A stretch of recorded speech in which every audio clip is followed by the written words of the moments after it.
The marketing plan, chapter 3, is the start of our discussion today.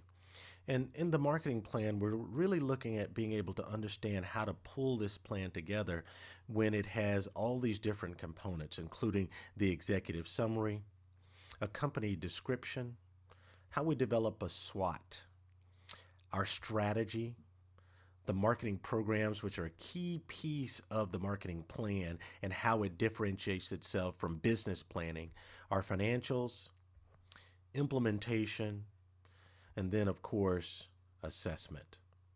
So, the marketing plan, how do we define it? It's a roadmap to crystallize the ideas of the marketer or the marketing department. And within that, we're building a bridge between ideas and then reality. And that's a key component because in marketing is where you generate a lot of ideas, creativity, innovativeness comes up, but you want to be able to then take that idea and crystallize it in a way that not only can you make it a reality, but then you can implement it in your plan. So it's a developing work in progress. We never have a final marketing plan, although we launch a final marketing effort. It's more of a living, working document that we work from. It's a tool that serves for raising investment and interest from an internal and external perspective with your organization. And then you get to present this approach that is used to exploit the opportunities that fall into the marketplace. So, the marketing plan, the executive summary, usually about a page or two, written at the end of the plan, placed at the beginning of the plan for both internal and external audiences. The company description describes the company and its assets. Normally, that's for our external audiences. The SWOT, which we'll spend a lot of time in that area in this course, strengths, weaknesses, opportunities, and threats is of interest to both audiences. Strategy, which is developed from your SWOT, is a roadmap that outlines your plan and goals for the entire organization, whether it's internal or external. And then the differentiation point from, say, like business planning or management planning is the programs. So your marketing programs, the tactics, how you're going to get this plan completed that is for both internal and external audiences that is so important. Finances to support it because marketing is very expensive or it can be. The implementation that you have for your marketing effort, these are the written steps to execute the plan and put it into practice for both internal and external audiences. And then the assessment. In marketing is especially important in regard to assessment because if you make the wrong step, you have a tremendous amount of cost, time, effort, and then most importantly, you're impacting the consumer with making missteps in marketing. So assessment is extremely important here. So, some of these plan components on how you get started. You have to describe your business, the products and services. Products fall under the 5 P's of marketing. Who is your audience that you are addressing this presentation to? And then what strategy will you develop to connect those products and services to the overall strategy, goals, and consumer that's going to consume them? From a competitive standpoint, we have to look at the strengths of and weaknesses of who we are and what we do, and we can't underestimate those. And then in financing, a lot of times we like to say if you think you need $100,000, you might need 5 to 6 times that amount in order to properly fund a marketing plan and see it through to execution.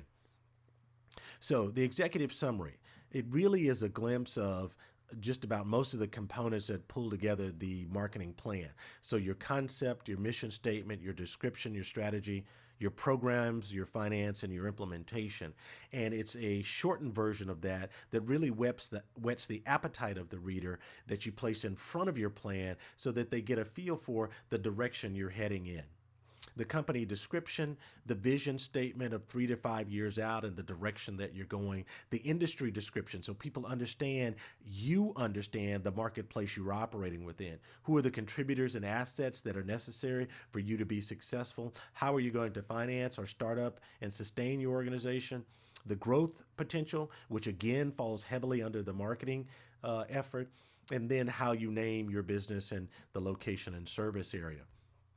And as I alluded to earlier, SWOT is extremely important. We're asking ourselves questions about our strengths, weaknesses, opportunities, and threats. And then we take the time to make sure that we pull the greatest potential out of that questioning process, and the analysis comes into play and the critical thinking.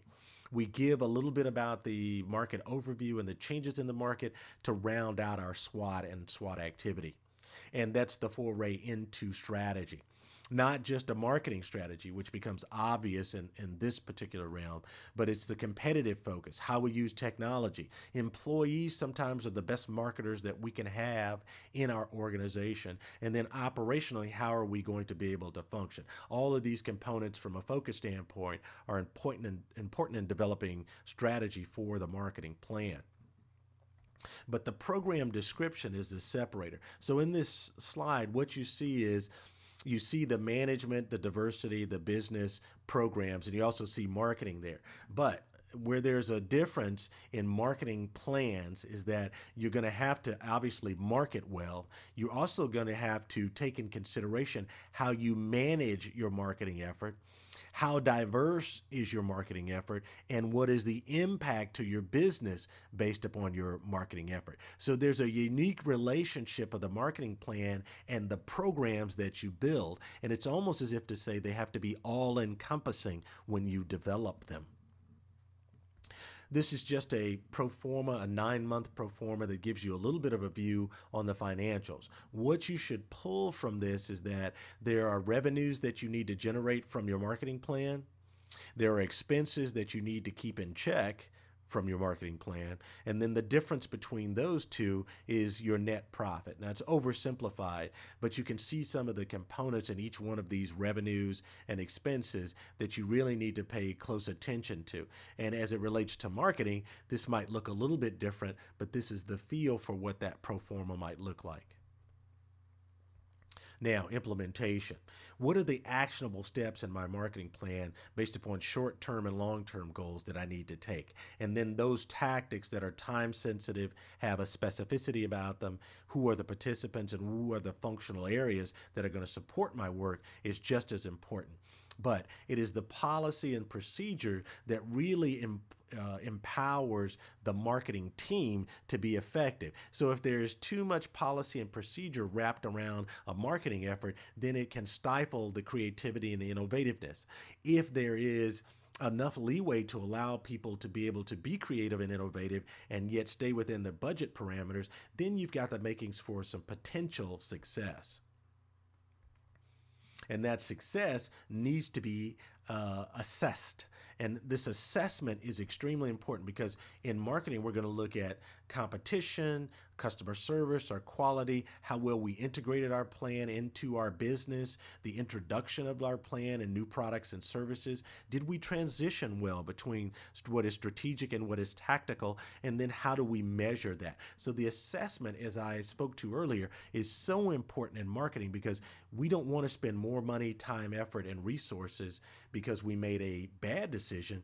The marketing plan should outline the right decision going in the right direction so that we can minimize our risk and our potential loss. So here are some definitions that might prove to be helpful for you. An executive summary, how we develop strategy, and then financials. So what did we learn today? Well, we have to understand that there's some key elements that help make up the marketing plan. And in those key elements, that's the framework that we'll operate within. Understand how that framework works and how you can best use those components in the plan to help you then expand your presence in the marketplace, expand your presence globally, and always stay in touch with the consumer. Your marketing programs are the key piece or element there that differentiates you from your competition. Here is your thought for the day. Life does not consist mainly or even largely of facts and happenings. It consists mainly of the storm of thoughts that are forever blowing through one's mind.